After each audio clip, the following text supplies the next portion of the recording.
morning on Monday, the 18th of November 2024. It's 8 a.m. in the Gambia and therefore Coffee Time on West Coast Radio. I am Peter Gomez and Coffee Time is brought to you in association with partners led by WAVE, the U.S. Poultry and Egg Council and GAM Food Trading, Easy Financial Services, Staff Africa Global, Bloombank Africa Global Properties, and the Gambia Experience. And coming up over the next 1 hour, 3 government ministers on the program this morning. C.D. Keita, the finance minister. Well, the National Assembly descending into chaos as the minority leader sought to prevent Keita laying the president's estimates of revenue and expenditure for 2025. Environment and Climate Change Minister Rohi John Manjang demanding in the name of the Gambia and other developing countries that rich nations pay their fair share in climate finance amid ongoing COP29 negotiations. And Babukar Usmaila Juf of Trade and Ministry, well, his ministry, jointly with other stakeholders, has just launched what is known as Trade Logistics Charter. He talks to the program about the importance of the initiative. In sport, another Nations Cup competition, another Gambia flop. The Scorpions captain apologizes to the nation following the Gambia's elimination from AFCON 2025 by an unfancied Comoros, it has to be said, a side made up of players from the lower reaches of French football. And the first phase of a polio vaccination campaign has been declared successful by the manager of the National Immunization Program. I don't have a guest to drink coffee with this morning. The one I was expecting pulled out a few hours ago, citing illness. We wish him a speedy recovery. And we bring you a full Monday newspaper review. Thanks for joining us. The American Chicken Festival 2024 is here. Join us for the second annual celebration of all things chicken on Saturday, November 23rd at Hyperlink Village, Palmer Junction, Bethel Harding Highway from 12 p.m. to 12 a.m. Hello, I am Chef Boja.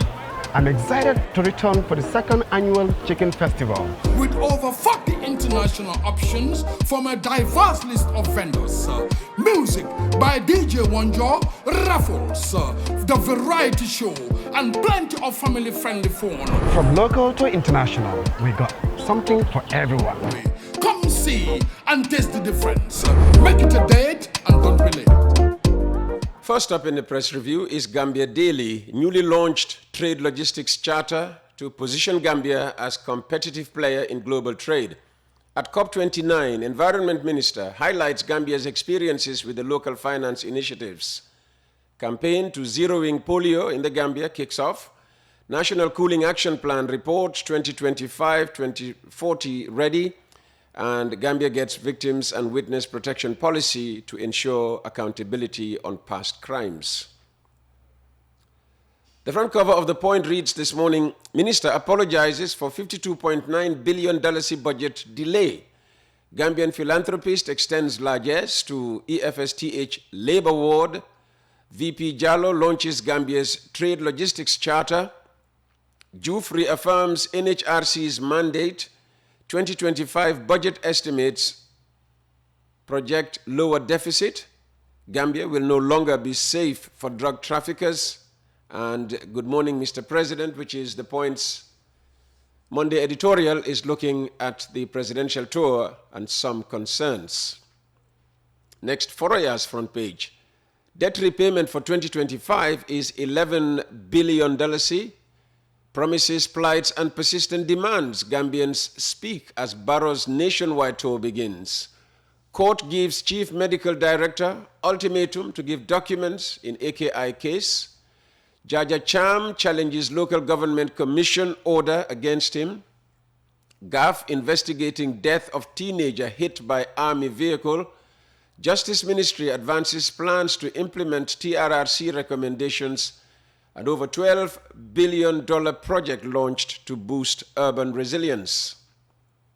Let's take a look next at the front cover of The Voice. Government's 2025 budget targets enhancement of economic development, says C.D. Keita. D-League boss reveals Gambians take lead in trafficking of prohibited drugs. High Court hears Gachi's over $58 million case. NBR officials say arrangements finalized to welcome President Barrow and delegation. Prime suspect in shooting of PIU officers to enter defense on Tuesday. Bethel Methodist Church celebrates 130 years. GTU President's suggestion for withdrawal of tricycles from passenger services elicits criticisms, and Gambia launches trade logistics charter. Finally, the Standard. Finance Minister apologizes for violating Constitution in budget procedure.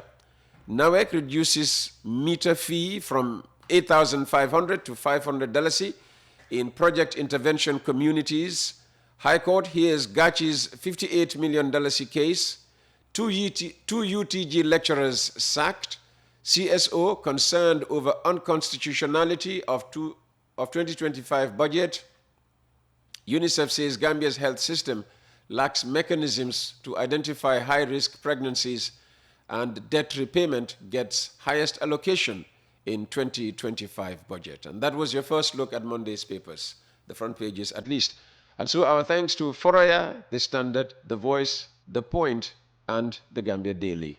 Did you know service plots are now available at Baki? Welcome to Baki, Taft City's fourth residential estate. Yes, service plots available at Baki with 3 years interest-free payment plan with a minimum deposit of only $94,000, and it will come with fence plot, water reticulation, electricity, solar street lights, and bituminized internal roads. Are you ready to build your dream home for yourself? Call us now. On Monday, the 18th of November, 2024, this is Coffee Time with me, Peter Gomez, on West Coast Radio. Thanks for joining us online, on air, and later on YouTube. Yes, we currently record and play later on YouTube, but from next month, I am promised, we will start going live also on the platform as well as on Facebook. And all this is made possible because of the partnerships we enjoy, and that's why we're always looking for advertisers. If you're thinking of joining us, I'll have some contact numbers for you later.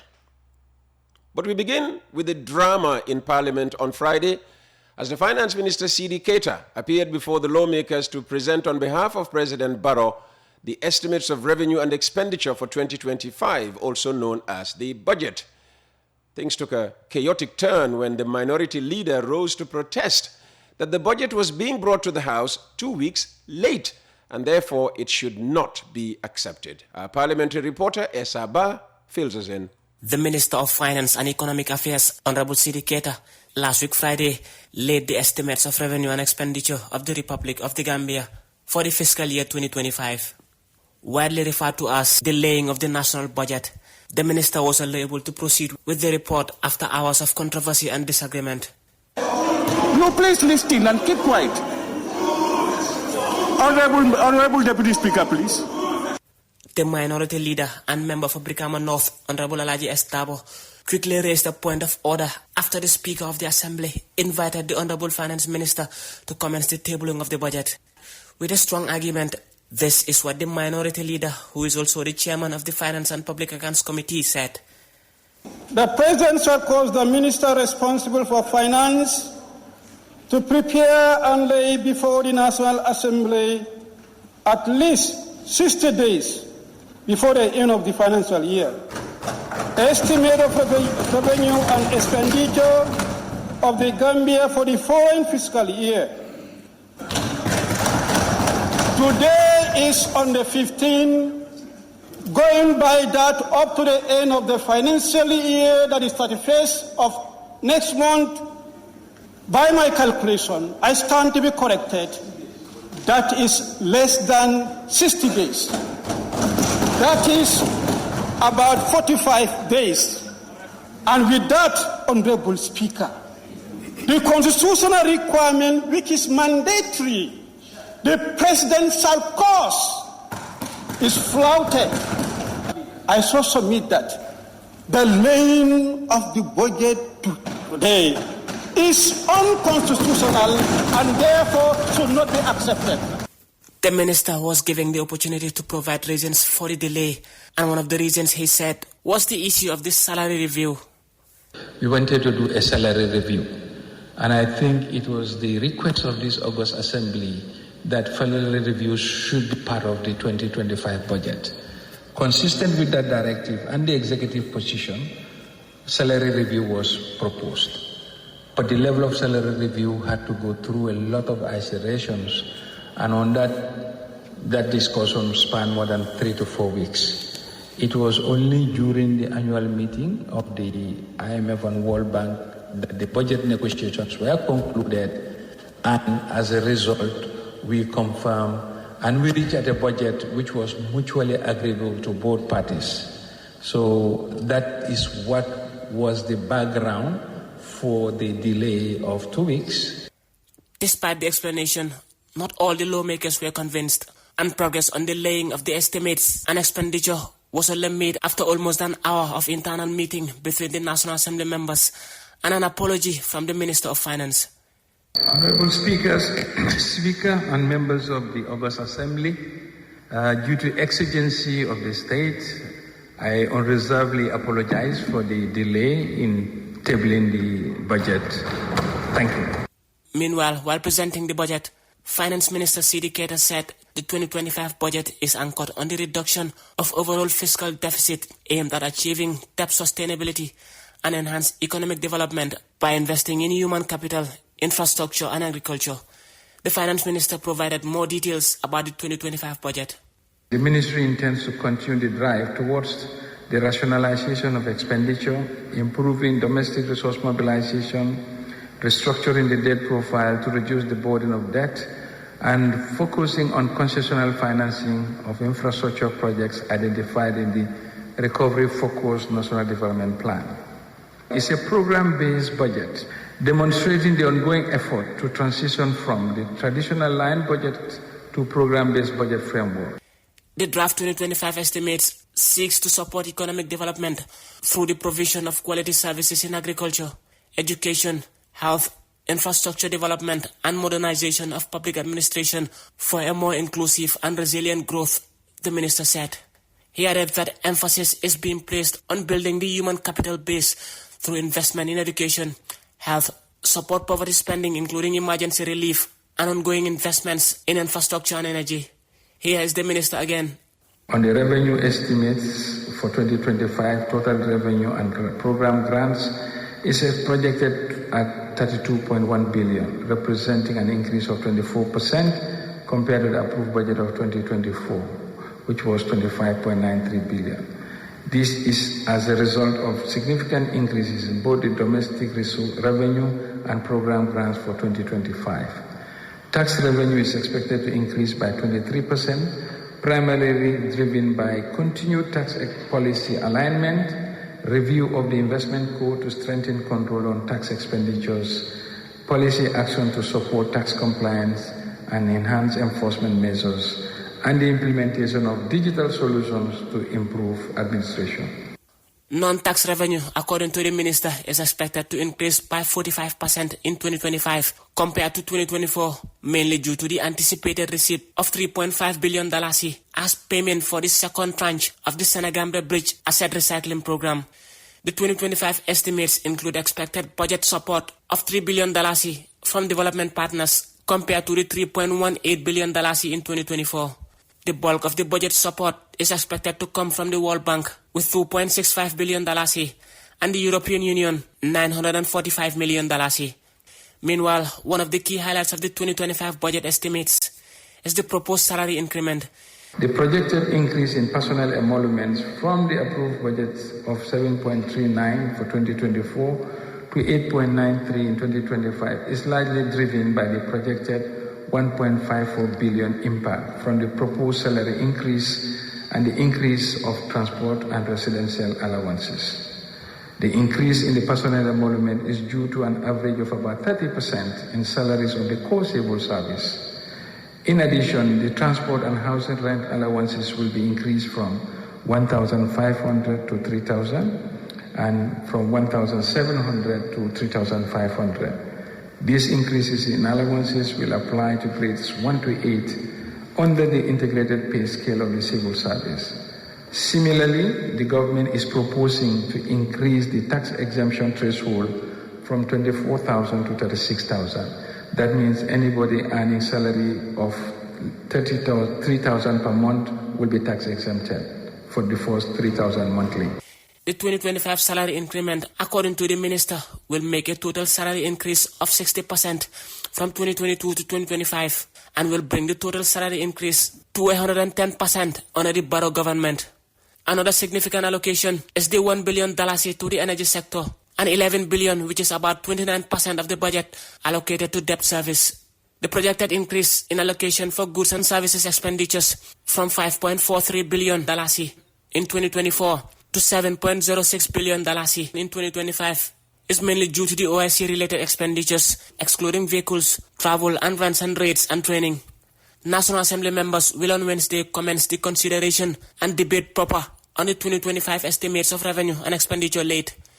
Before then, the lawmakers will on Monday wrap up a 3-day budget retreat training organized to help them in their scrutiny role of the budget. Reporting for West Coast Radio, I am Esaba. Looking for an establishment where value for money and unrivaled services with admirable turnaround time is guaranteed? The Port of Banjul is the perfect place for you.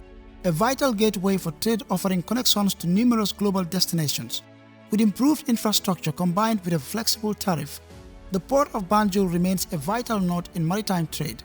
Along with its dedicated workforce, efficient service delivery, technology-inspired innovation, and an impressive record in handling all type of cargo, the Port of Banjul is also widely acknowledged as one of the safest ports on the continent with no history of piracy. As a major player in the region's maritime trade, accounting for 90% of all imports and exports, we are more than just a transit point, but a vital cog in the global trade sphere. Come experience a hassle-free fast customs clearance inspired by our simplified trade documentation procedures, safe and efficient cargo and vessel handling. The Port of Banjul offers prompt, reliable and value-for-money service, and customer satisfaction is guaranteed. Welcome back, and if you'd like to advertise on the program, get in touch with Mr. Jibril Jassi. He's on 699-0107, 787-0107, and 924-2424. Let's take you now to Baku, the capital of Azerbaijan, where COP29 is into its second week. Africa, which contributes less than 4% of global greenhouse gas emissions but bears the brunt of climate impacts, has called for $1.3 trillion in annual climate finance. At least half of this amount, African negotiators demand, must come in the form of grants or concessional funding. Across Africa, you see, the signs of climate change are glaring. Rising sea levels threaten the coasts of West Africa. Prolonged droughts ravage East Africa, and unpredictable weather patterns upend agricultural cycles in regions where food security is already precarious. These changes come with a heavy price tag. In 2023 alone, climate-related disasters pushed an estimated 14 million Africans into poverty, but this toll goes beyond economics. Climate disruptions are straining Africa's health systems, increasing food insecurity, and accelerating migration as people move in search of livable conditions. Against such grim background, the Gambia's Minister of Environment, Climate Change and Natural Resources, Mrs. Rohijon Manjang, met the United Nations Secretary General to emphasize the importance of a robust and ambitious target for climate finance, noting that a proposed goal of 1.3 trillion per year called for by the African group of negotiators is in line with Africa's NDCs that require close to $3 trillion for implementation. Secretary General, I think you've already lifted hopes in us by the presentation of the main targets that we want to achieve and see being agreed upon during this COP29. It's a decisive moment, and we're looking forward to finally being responsive to our actions. It's not a matter of going the political way in receiving votes. As mentioned by Excellencies, I think we already know what we need to do. It's just to agree how we want to do it or how we should do it. That's all we have. And that is even why the Gambia is still attending COP. Otherwise, we are not here to make new decisions or to make new other extraordinary new points. We just want to consolidate what we have already agreed upon to be done. We have the global structure that is guiding what we need to do, and we already have the model in terms of how much finance we already need, even though the portfolio of finance is shifted. Countries like the Gambia is a small country. We cannot allow to be having loans to finance our adaptation and mitigations. It's nowhere close to justice. And this, I think, the world should listen to us and agree to the claim made by the LDC. The Paris Agreement that is guiding all of us is very clear. It's, for now, it's a man-made law that's not sustainable for the rest of mankind. But as far as we're talking about the science now, the Paris Agreement is a new guide. It's smart, it's responsive to the science that we are having today. Unless otherwise, we have another shift. So what we need is action. Finance is not coming our way. For the Gambia, we call it about each and every country to respond to the global actions in terms of our capability. And the Gambia has done that. We have submitted a very responsive NDC too. The NDC is responsive to the 1.5 degree temperature reductions. That is how far we can go, what else we want to do. We've costed it in our long-term strategy to $4 billion US. Where can we get it into our economy? That's just asking us to commit suicide and just wipe out the Gambia from the map. We cannot put the bill. And in our NDC, we have both conditional and unconditional targets. So there are some that government, because of our political will, knowing fully well that we cannot rescue, we cannot put our destiny in the hands of the developed countries. We have to leave our part as a government. And this we are willing. That's why we have come up with a PPP arrangement in financing climate change action. That is within our purview. We need to make sure that at least we are able to mobilize the resources to be able to also meet up our obligation within our NDC. We're not leaving it all to donor partners. We're not leaving it all to the developed world. We have to also meet our responsibility as a country, as a government. And this we don't want to be shy of. The political ambition is strong and is there. So we are making sure that we entice private players in having government contributing to mitigate risk for private companies to also support in meeting government's obligation within our NDC. But there's almost 90% of the NDC budget that cannot be financed by government. Government contributed only 0.01% to the problem. So we also solve the problem 100%. This is not what we call for justice. And I don't think the entire world should listen to that and agree to that. The negotiation, for me, as far as the negotiation is concerned, is just being flexible.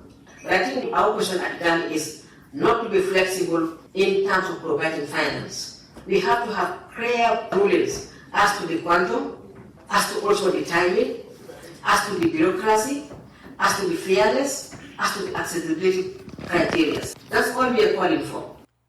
And that was the Gambia's Minister of the Environment, Climate Change and Natural Resources, Honorable Rohi John Manjang. The Gambia has launched an initiative aimed at enhancing trade efficiency and improving logistics systems within the country. Known as the Trade Logistics Charter, its architects explain that it seeks to bolster the country's trade environment, stimulate economic growth, and streamline operations for a more competitive future. After the launch by the Vice President, some of the key players behind the initiative spoke to our reporter Abubakar M. Jallo, starting with the Minister of Trade, Industry, Regional Integration and Employment, Babukar Usmaila Juf. Thank you very much. We came here to sign a charter we're calling the Trade Logistics Charter of the Gambia. This is one innovation we believe is going to improve, facilitate trade within the country and beyond. We have a very important, connection with countries in the neighborhood, if you like. And export trade and transit trade has been very significant parts of the Gambia's economic development. In the recent years, we have had issues with our port and its efficiency and the efficiency of cargo movement and all these things. So this charter was in the blocks for the past 9 to 10 months.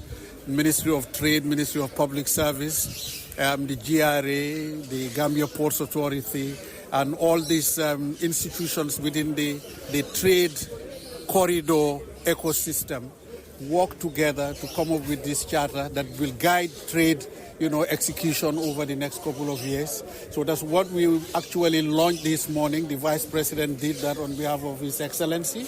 And we just came here, brought those institutions before the President to form of commit our institutions to the spirit of this charter, to declare before His Excellency, the Principal, that we are ready as institutions, as people working in institutions, to be taking responsibility to ensure that the guidelines in this charter are followed and they'll be taken care of over the next couple of years. So that's why we met His Excellency and we are excited about executing it. My name is Frank Matzart and I'm the Global Lead for Trade for TDI. It's a very significant day because what we've done here, His Excellency signed into being a charter that will help to reduce trade costs for the country. And that's really important because lower trade costs means lower consumer prices for people like your good self. Also, it means it's easier to get goods in and out of the Gambia, exports, and that means jobs and incomes. So in the end, this is really important. It will matter. It matters to millions of Gambians. And it's not something that's just a piece of paper. It will move into action quickly. And I think the headline is reducing the time it takes to process goods from 28 days to 5 days. That's a big change. And that was Frank Matza, the global lead for TBI. The first phase of a large-scale polio vaccination campaign in the Gambia has concluded successfully, health officials say, providing hundreds of thousands of children across the country with their initial dose. The Gambia has not reported a case of polio locally since 2001, and the campaign aims to fully vaccinate more than 400,000 children. Sadio Sambu has been speaking to the manager of the National Immunization Program, and this is his report. Over 300,000 kids nationwide were vaccinated over a period of 4 days, as the National Polio Vaccination Campaign Phase 1 wrapped up over the weekend. Statistically, 90% of the registered infants from the age of 0 to 5 have received the vaccine, and the remaining 10% who are vulnerable to come in contact with the deadly disease will have to count on their stars before the 12th of December, when the second phase of the vaccine is expected to start. Talking to the National Program Manager of the Immunization Campaign, Sidat Fofana, moments after they had wrapped up, Fofana disclosed to Coffee Time that he would describe the campaign as one of the best organized since 2001. He went on to say the few hitches encountered during the vaccination campaign was not even from Gambians, but by non-citizens residing in the country. What we have seen so far, we are very satisfied with the turnout. However, we have few refusals, and these are people mostly out of this who are not, citizens of this country. I can say I'm not trying to be discriminating, but mostly is the people who normally have this strong religious belief that this is something else, and I think by now we should pass that stage.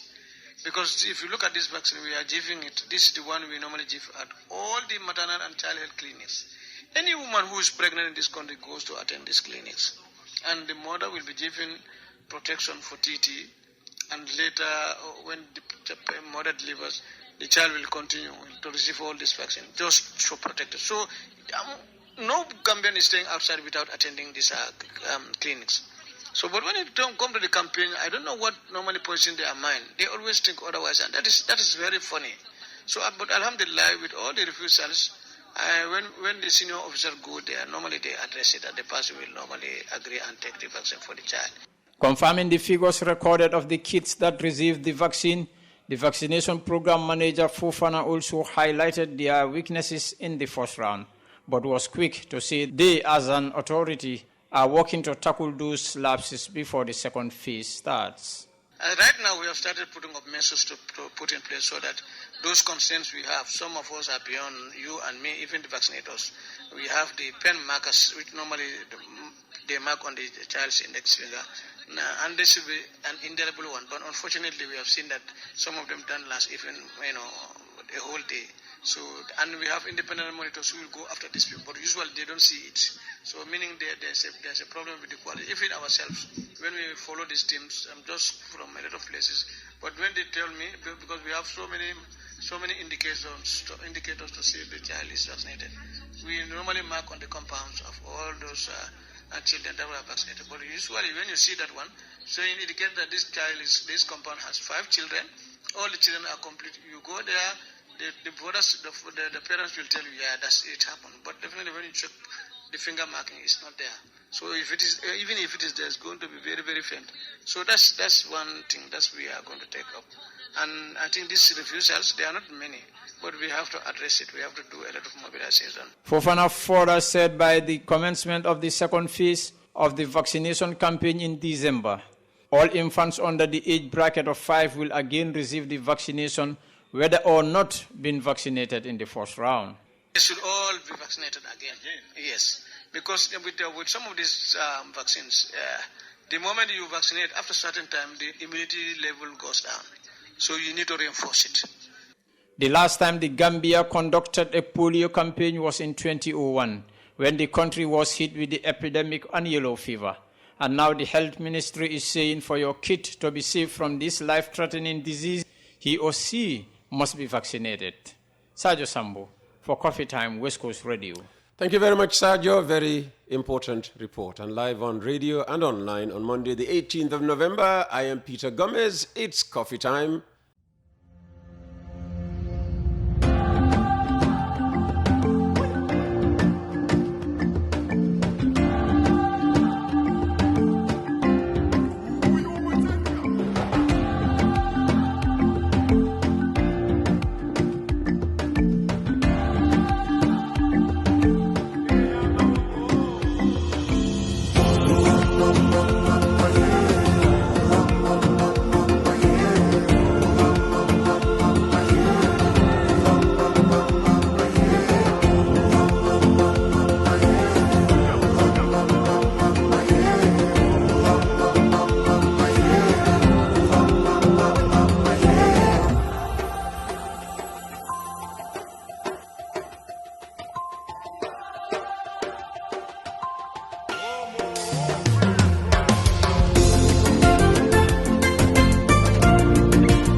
Welcome back, and let's have sports to end with. And the Gambia is facing another round of soul searching after being eliminated from the continent's most important football tournament at the qualifying stage.